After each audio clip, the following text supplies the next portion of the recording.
Je m'appelle Anne et j'ai 27 ans. Depuis 2 ans, je vis chez mes parents avec ma petite sœur, mais ce n'est pas par choix. Laissez-moi vous raconter comment j'en suis arrivée là. Après avoir obtenu mon diplôme universitaire, j'étais tellement excitée de commencer ma vie indépendante. J'ai trouvé un petit appartement que je pouvais me permettre avec mon salaire de débutante et j'ai quitté la maison familiale. Ce n'était rien d'extraordinaire, juste un 2 pièces dans un vieil immeuble, mais c'était le mien.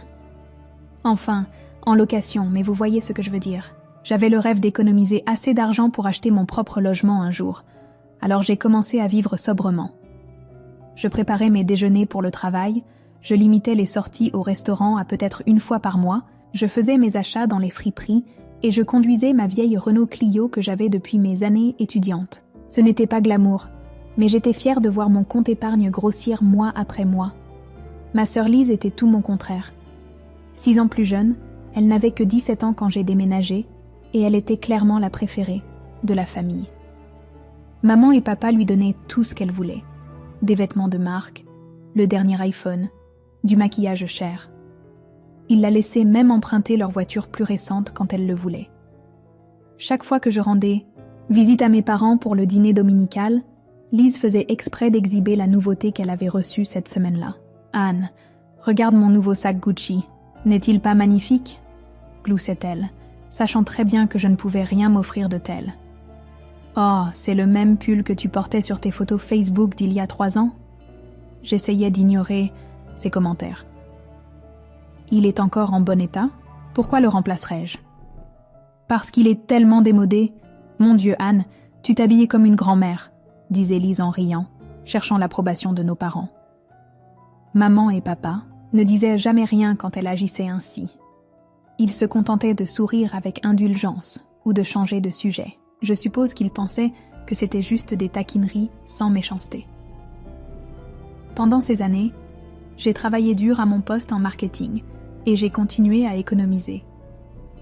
J'ai acquis de nouvelles compétences, obtenu une promotion et je construisais vraiment ma vie. J'avais un petit cercle d'amis proches et même si nous ne faisions pas de choses coûteuses, nous nous amusions bien. Soirées, ciné à la maison, randonnées le week-end, café entre amis. J'étais satisfaite. Puis, peu après mon 25e anniversaire, tout a changé. Je suis arrivée pour le dîner dominical et j'ai immédiatement remarqué que quelque chose n'allait pas. Papa était inhabituellement silencieux et maman avait les yeux rouges, comme si elle avait pleuré. Lise était discrète aussi, faisant défiler son téléphone sans rien exhiber de nouveau. Nous nous sommes assis pour manger et la tension était palpable dans l'air. Finalement, papa s'est raclé la gorge. « Anne, nous devons te parler de quelque chose d'important, » dit-il, la voix tendue.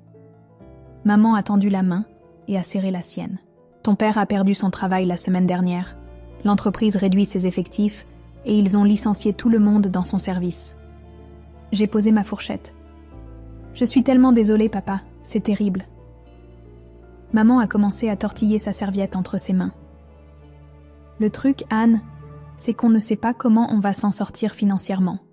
Les frais de scolarité de Lise pour son école privée commencent le mois prochain, et puis il y a le prêt immobilier, les remboursements de la voiture, les charges. Puis ils m'ont tous les 3 regardé, et j'ai su ce qui allait arriver avant même qu'ils ne le disent. « Anne, » dit maman, les larmes montant à ses yeux. « On déteste te demander ça, mais on est désespéré. Envisagerais-tu de revenir vivre à la maison pour un temps? Juste jusqu'à ce que ton père trouve un nouvel emploi.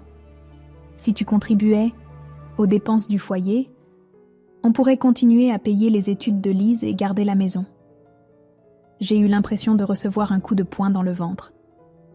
Revenir à la maison? Renoncer à mon indépendance? Mettre mon propre plan d'épargne en pause? Mais en voyant leur visage désespéré, je ne pouvais pas dire non. Combien vous faudrait-il chaque mois? Ai-je demandé, disant déjà mentalement adieu à mon appartement. Environ 1800 € couvriraient les frais de Lise et aideraient avec les factures, calcula rapidement maman. C'était une énorme partie de mon salaire, presque tout ce que j'avais mis de côté chaque mois. Mais c'était ma famille, et ils avaient des besoins de moi. D'accord, dis-je finalement. Je vais donner mon préavis pour mon appartement cette semaine. Maman a fondu en larmes et m'a serré fort dans ses bras. Tu nous sauves, Anne. Tu sauves vraiment cette famille. Papa avait l'air soulagé et reconnaissant. Ce ne sera pas long, ma princesse. Juste le temps que je me remette sur pied. Même Lise semblait reconnaissante. Merci, Anne. Je ne savais pas ce que j'allais faire si je ne pouvais pas aller à l'école avec mes amis. 2 semaines plus tard, je me suis réinstallée dans ma chambre d'enfant. Enfin, ce qui avait été ma chambre. Après mon départ, Lise l'avait transformée en dressing pour sa garde-robe grandissante. Maintenant, ses vêtements avaient été déménagés à la hâte, bien que le placard soit encore bourré de ses affaires en trop. La pièce semblait plus petite que dans mon souvenir, avec ses murs bleu pâle et son lit une place. J'avais dû mettre la plupart de mes meubles en garde-meubles. Cette première nuit, allongée dans mon vieux lit, j'ai essayé de me consoler en pensant que c'était juste temporaire. Papa trouverait bientôt un travail, et je serais de retour chez moi en un rien de temps. Je n'avais aucune idée à quel point j'avais tort, ni à quelle vitesse les choses changeraient une fois de retour sous le toit de mes parents. Les premiers mois de retour chez mes parents étaient en fait corrects. Maman préparait des dîners spéciaux pour me remercier, et papa me tapotait l'épaule en disant « Tu es une sauveuse, Anne ». J'ai mis en place des virements automatiques pour envoyer 1 800 € sur le compte de maman le premier de chaque mois. Un coup dur pour mon compte en banque, mais je me rappelais que c'était pour la famille. Environ 3 mois plus tard, papa a finalement décroché un emploi. Nous avons fêté ça au champagne ce soir-là. Alors, je suppose que je peux recommencer à chercher mon propre logement ? Ai-je demandé, espérant entendre un oui. Le sourire de maman s'est effacé. Eh bien, le truc, Anne, c'est que le nouveau salaire de ton père n'est pas ce qu'on espérait. Papa fixait son assiette. C'est à peine la moitié de ce que je gagnais avant. On a encore besoin de ton aide, dit maman en attrapant ma main. Juste pour un peu plus longtemps. J'ai hoché la tête, ravalant ma déception. Bien sûr. La famille d'abord.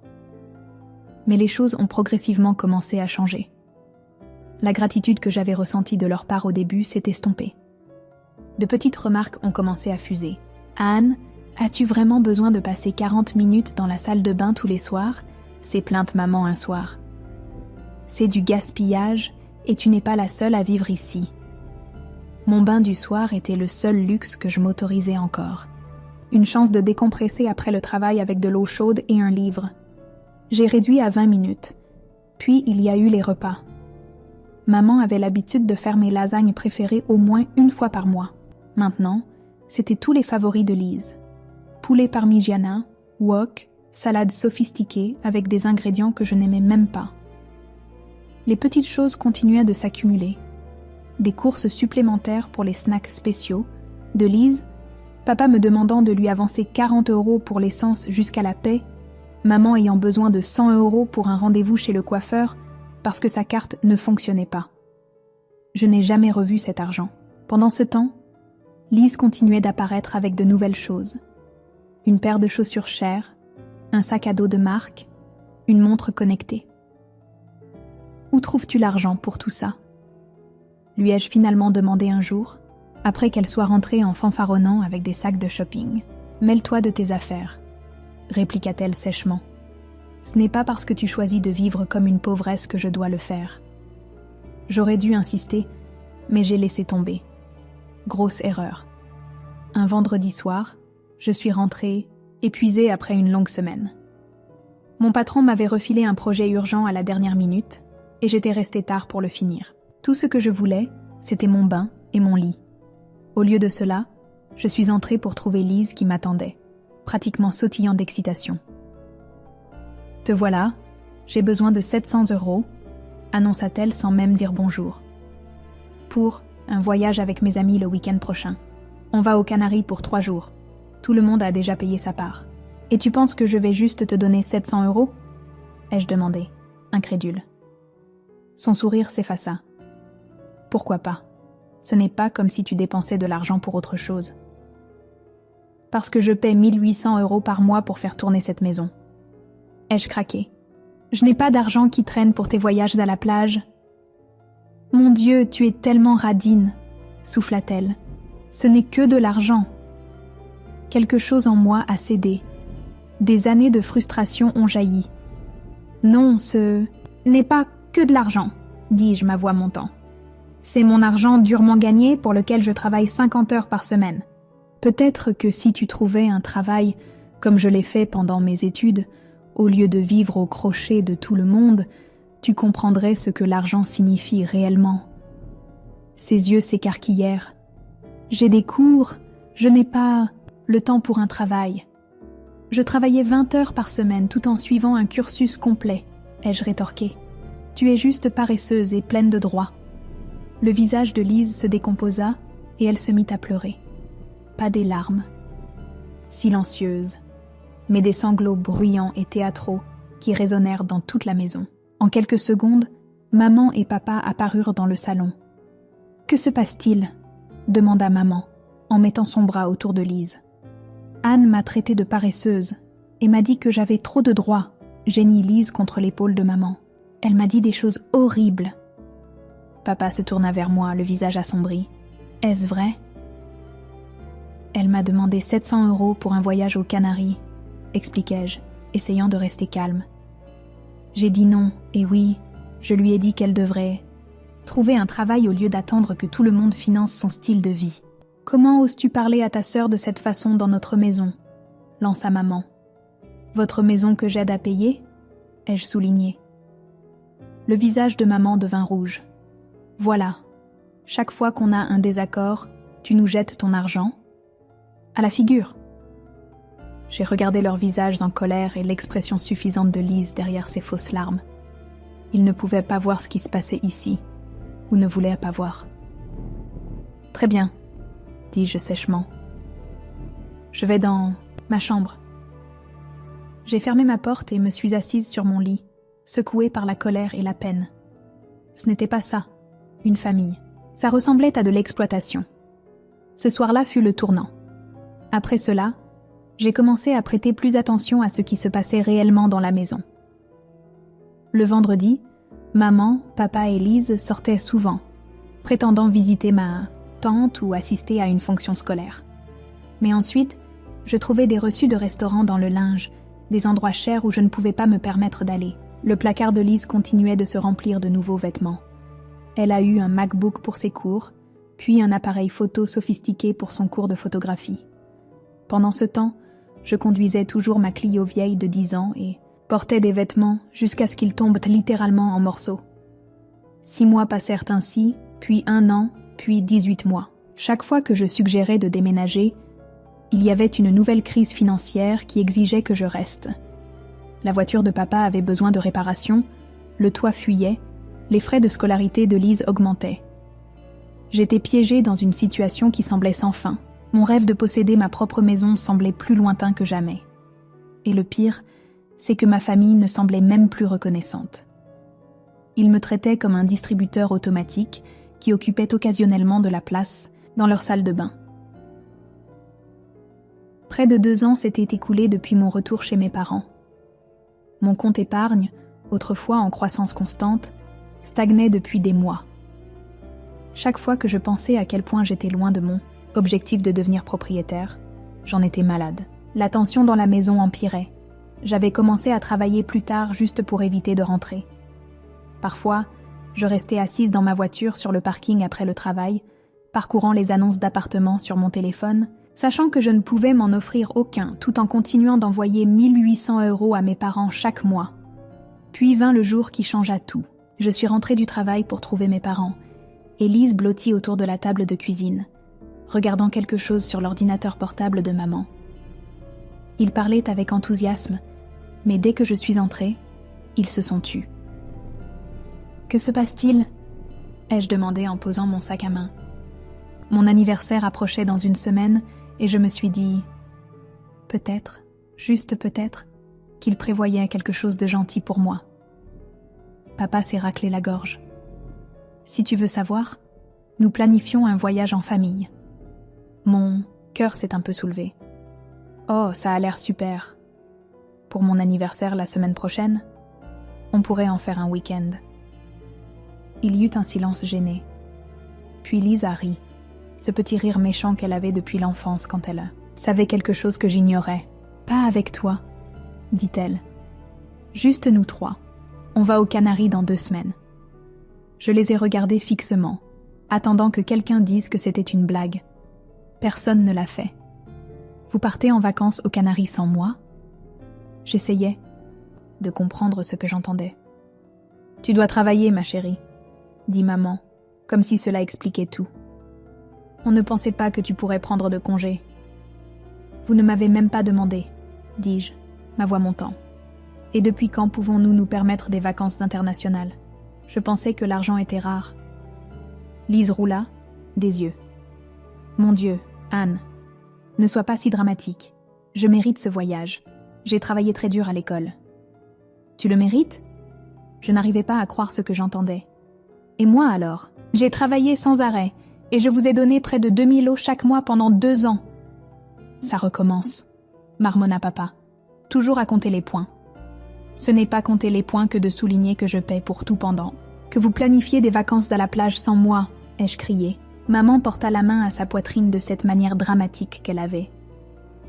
Baisse la voix dans cette maison, jeune fille. On ne va pas se laisser culpabiliser par toi à propos de l'argent constamment. Il ne s'agit pas de culpabilité, il s'agit d'équité élémentaire. Je tremblais de colère maintenant. Comment pouvez-vous penser que c'est acceptable ? Si tu gagnais plus, tu pourrais aussi te permettre des vacances, dit froidement papa. C'en était trop. Quelque chose en moi a cédé. Je me suis retournée et je suis allée dans ma chambre avant qu'il ne puisse répondre, claquant la porte derrière moi. Je me suis assise sur mon lit et j'ai pleuré. Pas seulement à cause des vacances, mais parce que j'ai enfin vu ma famille, clairement. Ils ne m'aimaient pas comme je les aimais. Pour eux, j'étais juste une ressource à utiliser. La semaine suivante, nous nous sommes à peine parlé. Ils n'ont plus mentionné les vacances, et je n'ai pas évoqué mon déménagement. Mon anniversaire approchait, et malgré tout, une petite partie de moi espérait qu'ils le reconnaîtraient, au moins. Le jour J est arrivé, mon 27e anniversaire. Personne n'a rien dit le matin avant que je parte travailler. Pas de carte, pas de joyeux anniversaire, rien. Je n'étais pas surprise exactement, mais ça faisait quand même mal. Après le travail, je me suis arrêtée et je me suis acheté un petit gâteau. Rien d'extraordinaire, juste un gâteau au chocolat du supermarché avec « Joyeux anniversaire » écrit dessus. Je me suis dit qu'on pourrait au moins s'asseoir ensemble et en manger une part, même si les choses étaient tendues. Quand j'ai franchi la porte d'entrée, j'ai été surprise de voir maman, papa et Lise assis à la table de la salle à manger. Ils étaient bien habillés, et il y avait une grosse boîte emballée sur la table, nouée d'un ruban. « Voilà la reine de la fête », dit maman avec un sourire qui n'atteignait pas tout à fait ses yeux. J'ai posé le gâteau sur la table. « Je nous ai apporté quelque chose de sucré », dis-je maladroitement. « Tu n'aurais pas dû te donner cette peine », dit Lise en regardant le gâteau du magasin avec dédain. J'ai regardé la boîte emballée. « Qu'est-ce que c'est ?» Papa l'a poussé vers moi. « Ton cadeau d'anniversaire. Vas-y, ouvre-le. » Pendant un instant, j'ai senti une lueur d'espoir. Peut-être qu'il tenait à moi. Peut-être avait-il économisé pour m'offrir quelque chose de bien pour une fois. J'ai dénoué le ruban et soulevé le couvercle. À l'intérieur se trouvait une valise toute neuve, élégante, d'apparence chère, avec plein de compartiments. « Waouh, elle a l'air vraiment bien », dis-je confuse. Il ne m'avait jamais offert un cadeau aussi cher auparavant. On va quelque part après tout ? Tous les trois se sont mis à rire. Ce n'était pas un rire chaleureux. « Tu peux en être sûr, » dit papa. Maman se pencha en avant. « Nous voulons que tu mettes tes affaires dans cette valise et que tu partes de chez nous demain matin. » J'ai cru avoir mal entendu. « Quoi ? On te met à la porte, » dit Lise avec jubilation. « Je vais retransformer ta chambre en dressing. » « Je ne comprends pas, » balbutiai-je. « Pourquoi maintenant ? » « Parce qu'on en a marre de ton attitude, » dit papa. « Marre que tu nous jettes à la figure que tu nous aides financièrement. » Mais Maman me coupa d'un geste de la main. « On n'a plus besoin de ton argent de toute façon. Ton père a eu une promotion il y a 6 mois. Il gagne bien sa vie. Depuis un moment maintenant. Mais on ne te l'a pas dit. Alors, vous m'avez menti. J'avais l'impression de ne plus pouvoir respirer. Prenant mon argent alors que vous n'en aviez pas besoin? Papa haussa les épaules. Considère ça comme un remboursement pour toutes les années où on t'a élevé. J'ai regardé chacun de leurs visages. Suffisant, sans remords, cruel. Ces gens m'étaient étrangers. Sans un mot, je me suis levée et je suis allée dans ma chambre. Je n'ai pas pleuré. Je n'ai pas crié. J'ai juste ressenti un étrange sentiment de clarté. Cet anniversaire était en effet devenu un cadeau. Il m'avait montré exactement qui était ma famille et que je devais m'éloigner d'eux pour de bon. Je ne les ai pas rejoints pour le gâteau. Je les ai entendus rire en bas, mangeant probablement mon gâteau d'anniversaire sans moi.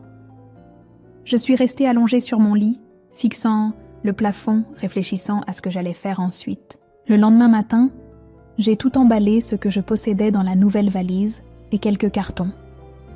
Ça n'a pas pris longtemps.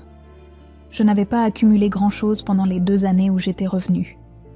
Mes parents et Lise dormaient encore quand j'ai appelé un Uber pour m'emmener, moi et mes affaires, à l'auberge de jeunesse la plus proche. L'auberge était basique. Une petite chambre avec 4 lits superposés, des salles de bain partagées et une cuisine commune. Mais alors que j'étais assise sur mon lit, superposé, inférieur à signer, j'ai ressenti quelque chose que je n'avais pas ressenti depuis longtemps. La liberté. Cette première semaine fut floue. J'ai trouvé un petit studio que je pouvais me permettre, j'ai signé le bail et payé la caution. Il était encore plus petit que l'endroit que j'avais loué après l'université, avec à peine de la place pour un lit et une minuscule kitchenette. Mais c'était le mien. Personne ne pouvait me mettre à la porte sur un coup de tête. Aménager l'appartement fut simple, car j'avais si peu de choses. Un lit, un bureau, une petite table avec 2 chaises. J'ai acheté tout d'occasion. Avec chaque objet que je plaçais dans mon nouvel espace, je me sentais redevenir moi-même. Le premier mois passa sans un mot de ma famille. J'ai bloqué leur numéro sur mon téléphone, mais je vérifiais toujours régulièrement mes emails pour le travail. Je me suis plongée dans mon travail, me portant volontaire pour des projets supplémentaires et restant tard chaque fois que possible. Mon patron l'a remarqué et a laissé entendre une possible promotion dans les mois à venir. Lentement, j'ai recommencé à reconstruire mon épargne. Sans le prélèvement de 1 800 € chaque mois, j'étais étonnée de la rapidité avec laquelle les chiffres sur mon compte grimpaient. Je vivais toujours sobrement. Certaines habitudes ont la vie dure, mais maintenant, c'était mon choix. Je me suis offert un bon dîner au restaurant pour célébrer mon premier mois d'indépendance. 4 mois de plus passèrent. J'ai obtenu cette promotion au travail, ainsi qu'une augmentation de salaire décente. J'ai commencé à rechercher les programmes pour primo-accédants, comme le prêt à taux zéro, pensant que mon rêve n'était peut-être pas si hors de portée après tout. Puis, exactement 6 mois après mon expulsion d'anniversaire, mon téléphone a sonné, numéro inconnu. Quelque chose m'a dit de répondre. « Allô ? Anne, c'est maman. » Mon estomac s'est noué. Sa voix était écœurante de douceur, le ton qu'elle utilisait quand elle voulait quelque chose. « Qu'est-ce que tu veux ?» ai-je demandé, sans ménagement. « Ne sois pas comme ça, ma chérie. Je t'appelle parce qu'on doit parler. Peux-tu venir ? À la maison ? C'est important. »« Non, » dis-je fermement. « Dis ce que tu as à dire maintenant. » Il y eut une pause, et je pouvais presque l'entendre calculer son prochain coup. « Très bien, » soupira-t-elle dramatiquement. « Ton père a de nouveau perdu son travail. Ils ont eu une autre vague de licenciements, et cette fois, il en faisait partie. « C'est regrettable, » dis-je, ne laissant aucune émotion transparaître dans ma voix. « Ils cherchent, bien sûr, mais le marché du travail est terrible en ce moment, » continua-t-elle. « Nous avons des factures qui s'accumulent, et nous avons pris du retard sur les paiements. La banque menace de saisie immobilière. Je suis restée silencieuse, attendant la demande inévitable. « On a besoin de ton aide, Anne, » dit-elle enfin. « On veut que tu reviennes vivre ici et que tu nous aides avec les factures, comme avant. » J'ai ri. Je n'ai pas pu m'en empêcher. L'audace était à couper le souffle. « Tu plaisantes, j'espère. Après m'avoir mise à la porte le jour de mon anniversaire? Après m'avoir menti pendant des mois et pris mon argent alors que vous n'en aviez pas besoin? On a fait une erreur, dit maman rapidement. On était stressé par d'autres choses. Tu connais le tempérament de ton père. On dit tous des choses qu'on ne pense pas parfois. Non, dis-je. Je ne reviendrai pas. Ni maintenant, ni jamais. Mais nous sommes ta famille, protesta-t-elle. On a besoin de toi. Vous auriez dû y penser avant de me traiter comme une ordure pendant 2 ans. Au revoir, maman. J'ai raccroché avant qu'elle ne puisse répondre. En quelques minutes, mon téléphone a explosé d'appels de mes parents et de Lise. J'ai bloqué les nouveaux numéros et je suis retournée préparer le dîner. Au cours des jours suivants, ils ont tout essayé. Des emails implorant de l'aide, des SMS de numéros que je n'avais pas encore bloqués, même une lettre manuscrite glissée sous la porte de mon appartement, ce qui était particulièrement effrayant car je ne leur avais pas donné mon adresse. J'ai tout ignoré, je leur avais déjà donné assez de ma vie. Puis, 2 semaines après le premier appel, j'ai reçu un email de quelqu'un prétendant être leur avocat. Le message était formel et menaçant, indiquant que mes parents exigeaient que je leur verse 24 000 € pour le loyer et les charges pour les 2 années où j'avais vécu avec eux, un loyer recalculé à 1 000 € par mois. J'ai failli le supprimer, le considérant comme une tactique d'intimidation, mais quelque chose dans l'entête et la signature semblait légitime. Une recherche rapide sur Google a confirmé que l'avocat était réel. Paniquant légèrement, j'ai contacté Julien, un ami de fac devenu avocat. Nous avons pris un café ce week-end-là et je lui ai montré l'email. « Il bluffe », dit-il après l'avoir lu. « C'est du harcèlement, pas une réclamation légale légitime. »« Peux-tu m'aider à répondre ?» ai-je demandé. « Mieux que ça », sourit-il. « Je vais répondre pour toi. Officiellement, sans frais. » Julien a rédigé une réponse le jour même. La lettre était parfaite, professionnelle mais dévastatrice. Elle reconnaissait leur demande, puis la détruisait systématiquement en soulignant que j'avais envoyé à ma mère 1 800 € chaque mois pendant 2 ans, soit un total de 43 200 €. Si vos clients souhaitent poursuivre cette affaire devant les tribunaux, concluait la lettre, ma cliente est prête à déposer une demande reconventionnelle pour le montant total de 43 200 €, plus les frais de justice et les dommages et intérêts pour préjudice moral. Nous avons les relevés bancaires documentant tous les virements. Julien a envoyé l'email depuis l'adresse de son cabinet ce soir-là. 3 jours plus tard, l'avocat a répondu par un court message indiquant que ses clients avaient décidé de ne pas poursuivre l'affaire. Juste comme ça, c'était fini. Les appels ont cessé. Les SMS ont cessé. Les emails ont cessé. Par des parents communs, j'ai entendu dire que les choses n'allaient pas bien pour eux. Papa ne trouvait toujours pas de travail. Ils avaient dû vendre une de leurs voitures pour couvrir la dernière année de frais de scolarité de Lise. Les créanciers appelaient constamment et ils risquaient de perdre la maison. Il y a 1 an, cette nouvelle m'aurait dévastée. Je me serais précipitée pour aider, peu importe comment ils m'avaient traitée. Mais maintenant, je ne ressentais rien d'autre qu'une pitié lointaine. Le genre de pitié qu'on pourrait ressentir pour des étrangers dans un reportage. Ils avaient fait leur choix. Ils m'avaient traité comme un distributeur automatique, pas comme une fille. Ils avaient profité de mon amour et de ma générosité, puis m'avaient rejeté quand ils pensaient ne plus avoir besoin de moi. Aujourd'hui marque 1 an depuis que j'ai emménagé dans mon propre logement. Je viens de verser un acompte pour une petite maison de ville, grâce à un dispositif d'aide à l'accession à la propriété. Pas encore la maison de mes rêves, mais un tremplin. Mon compte épargne est plus sain qu'il ne l'a jamais été. J'ai eu une autre promotion au travail, et j'ai même commencé à sortir avec quelqu'un qui me respecte et respecte mes objectifs. Parfois, dans les moments calmes, je ressens encore une pointe de tristesse pour ce que j'ai perdu. Pas l'argent, mais l'illusion de la famille. Je pensais savoir qui ils étaient. Je pensais qu'ils m'aimaient comme je les aimais. Mais j'ai gagné quelque chose de plus précieux que l'argent ou même la famille, le respect de soi. Je connais ma valeur maintenant, et je ne laisserai personne, famille ou pas, me le faire oublier à nouveau. Quant à mes parents et Lise, j'entends dire qu'ils luttent toujours, mais leurs problèmes ne sont plus les miens. Pour la première fois de ma vie d'adulte, je suis vraiment libre. Et aucune somme d'argent au monde ne pourrait me faire renoncer à ça. Fin de l'histoire.